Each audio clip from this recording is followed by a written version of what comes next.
Welcome to today's episode, where I'll be sharing some of the most important lessons I learned in 2023, including a deeply personal story about family, time, and the moments we can't get back. Join me as we explore these life-changing insights and how they can impact our daily lives and decisions.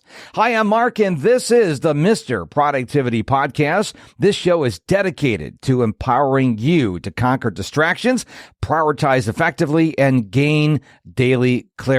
So let me ask you a question. Are you ready to elevate your work game? Well, join us over at The Productive Life. It's a free email newsletter delivered every Saturday, packed with insights to revamp your daily routine. Each week, I bring you no-nonsense tips to power you through your task. Expect to learn how to exceed your goals, boost your daily hustle, and balance intense work with relaxing downtime. Time is precious, my friend, and my strategies are the key to achieving your dreams. Don't miss out on upgrading your productivity. Subscribe for free at MrProductivity.com, M-I-S-T-E-R, MrProductivity.com, and transform every day into a win. All right, let's get started. So Ralph Waldo Emerson said, "Life is a succession of lessons which must be lived to be understood. All is riddle, and the key to a riddle is another riddle." So on this final episode of 2023, and I realize you may be listening to this in 2024, that's okay. It still applies. I wanted to take some time to share a few of the lessons I learned this past year, the past year being 2023. Now, these are not all the lessons I've learned, because that would make for a very long podcast, but I wanted to share a few lessons, and I hope that they serve you as well as they serve me.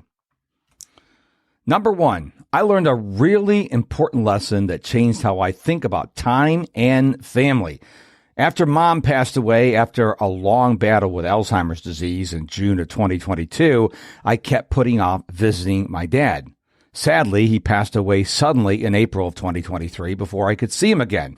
Now, while we did FaceTime and text nearly every day, it wasn't the same as being there. This lesson taught me how special and important time is, especially time with the people we love. It showed me that we can't always wait for the perfect time to do something important. Now, I understand how important it is to make the most of every moment with our family and our loved ones. This lesson has made me want to live in the moment and really appreciate the time I have with the people I care about.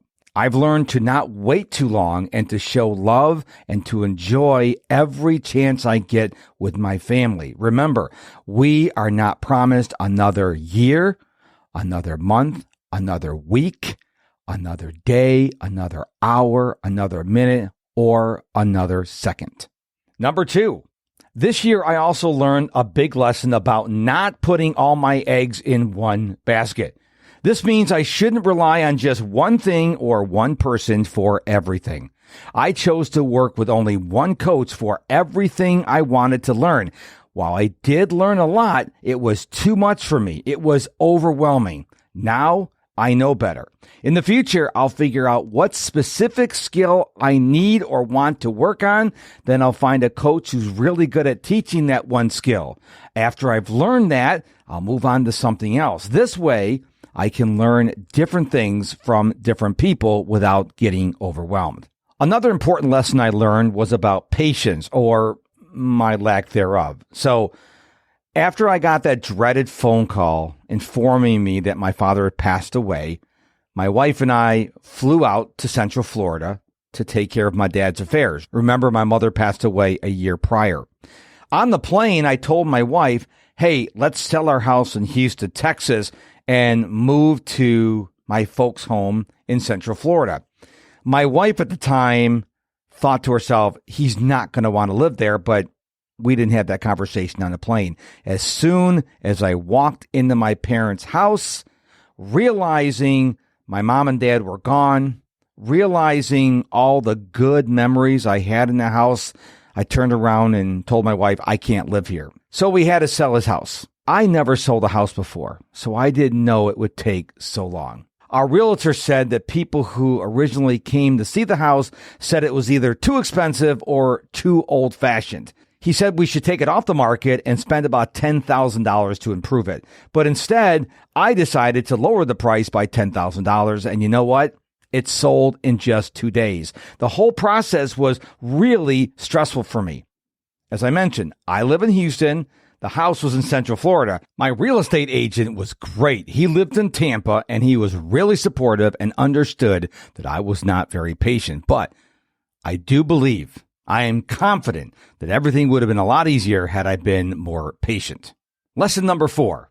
In the past, I used to read a lot of books just to say I read them. I wanted to add more titles to my books I read this year list. Then I heard something from Robin Sharma that made me think differently. He said, instead of reading 52 books this year, why not study 5 or 10? Go deep in each one. That blew me away. It changed how I read books. Now I don't just try to read as many books as I can. Instead, I focus on really understanding and learning from a few books. I take my time with each book and I try to use what I learn in the book in my life. It's not about how many books I read, but what I learn and do with that information and that knowledge. Also, going along with this lesson, after hearing my pastor, Dr. Ed Young of Second Baptist Church, say during one of his sermons that we shouldn't rush through the Bible every year, guilty, I slowed down and would stop whenever I felt I read what God wanted me to read. This was a game changer for me. And the 5th lesson I want to share with you that I learned in 2023. Again, these are not all the lessons I learned, but these are 5 that really stuck out for me. There's no such thing as a perfect tool. And when I say tool, I mean things like apps, journals, planners, technology, systems, you name it. I've tried lots of different productivity tools, thinking each time I had found the one. But then I'd end up feeling let down. What I've learned is that experimenting with tools is really important. This is because everyone is different. Amazing. What works great for one person might not be best for someone else. So trying out different tools to see what works best for you is a great idea.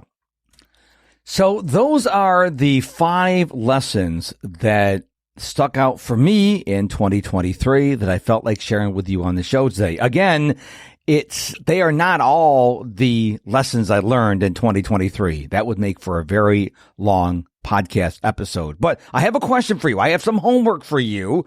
So don't think you're getting away from listening to this and going, oh, that's nice. Next. No, stop. Don't stop the podcast. Stop for a moment and listen to my words. What lessons have you learned this year? I want you to gift yourself some time to journal about the lessons you learned. This is truly a gift for you and your life. Don't just flip the calendar to a new year and say, hurrah, it's a new year. Happy New Year. Take the time to reflect on the year that was. And speaking of reflection, you should reflect on the year that was, on the month that was, on the week that was, on the day that was. Because when you reflect, it's a lot easier to move forward. Thank you so much for your time and attention for listening to this episode of the Mr. Productivity Podcast. If you haven't done so already, please subscribe, rate, and review the show. This helps whatever podcast player you're listening on to promote this to other people so I can help them as well. And don't forget, MrProductivity.com, MISTER, MrProductivity.com. There you can sign up for my free weekly email newsletter, The Productive Life. You can find out about my paid community, the Productive Life community. Find out about my one-on-one coaching, read my blog. Anything you want to learn about Mr. Productivity can be found at MrProductivity.com. Thank you again for your time and attention for listening to this episode. Until we're back with a brand new episode, remember, stay productive and stay positive.